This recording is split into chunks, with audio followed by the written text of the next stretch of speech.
You might want to change your boxing stance after watching this video. A lot of people who are new to boxing don't even know what stance is right for them. Most beginners don't know the difference between orthodox and southpaw stances. And I'm not even talking about right-handed southpaw boxers. I will explain to you what those stances are, I will tell you the pros and cons, and by the end you will definitely know what stances will fit for you. Because this whole time you might be boxing in wrong boxing stance that isn't convenient and kills all of your progress. Let's start from the simple. What is orthodox stance? Orthodox is when your left hand and left leg is in the lead side and your right hand and right leg is at the back.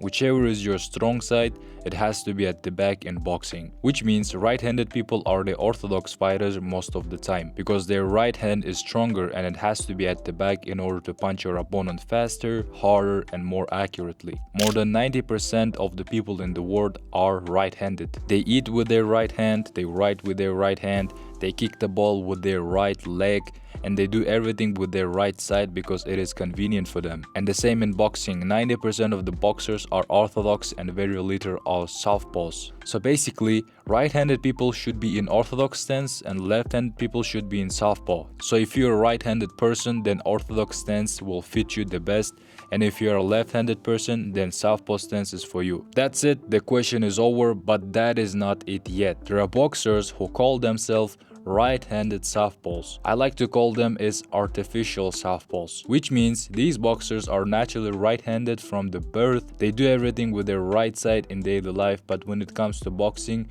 the southpaw stance is a lot more convenient and natural to them. Let's take me for an example. I'm an amateur boxer from Kyrgyzstan who looks like Bekbol. I started boxing when I was 13 and I am artificially made southpaw. What I mean by that is, when I first came to boxing gym as a kid, my coach told me to throw a certain combination. I did the combination in front of him and guess what? I was throwing the punches in southpaw stance because naturally it was convenient for me. Then my coach told me to throw the exact combination in orthodox stance, but it felt really weird and inconvenient. The pure technique of punching is a lot poor for me when I box in orthodox stance, even though I am naturally a right-handed person. What are the pros of being right-handed southpaw, you might ask? Since I'm a right-handed in daily life, that means my right hand is a lot more stronger than my left.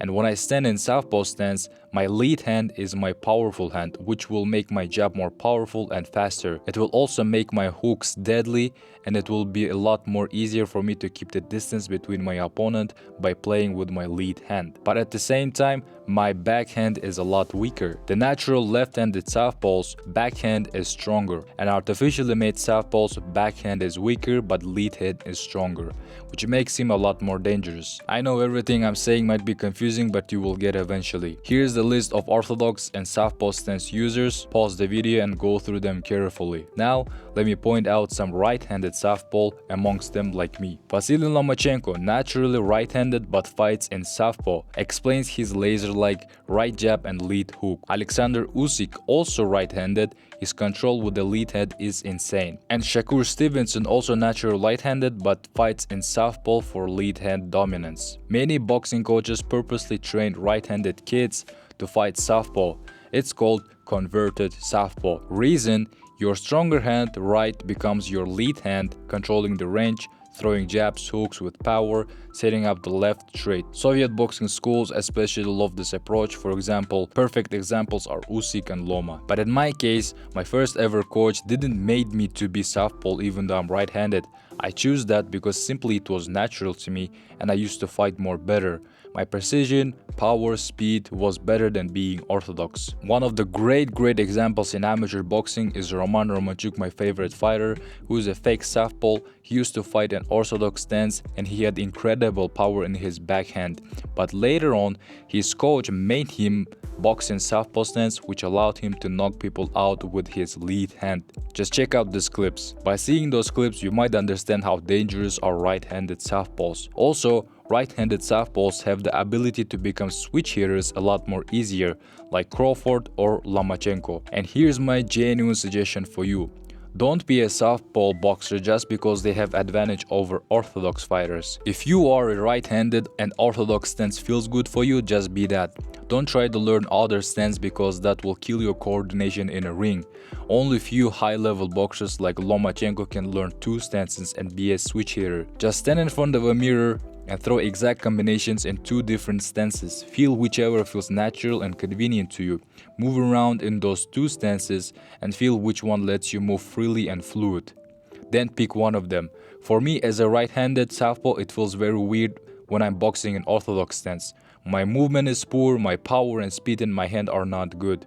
Although I have a chance to learn being a switch hitter, I'm not gonna do that because it will kill my current sense of coordination. As of for you, if you're a beginner, go for a stance that it feels natural to you. Trust me, it's gonna be better for you 100%. I know some people who don't even know themselves what stance is convenient for them, and they are very shit in boxing. Always stick to one stance and sharpen it to the very end. If the video was useful, guys, follow and comment down below your experience about stances, and I will see you in the next one.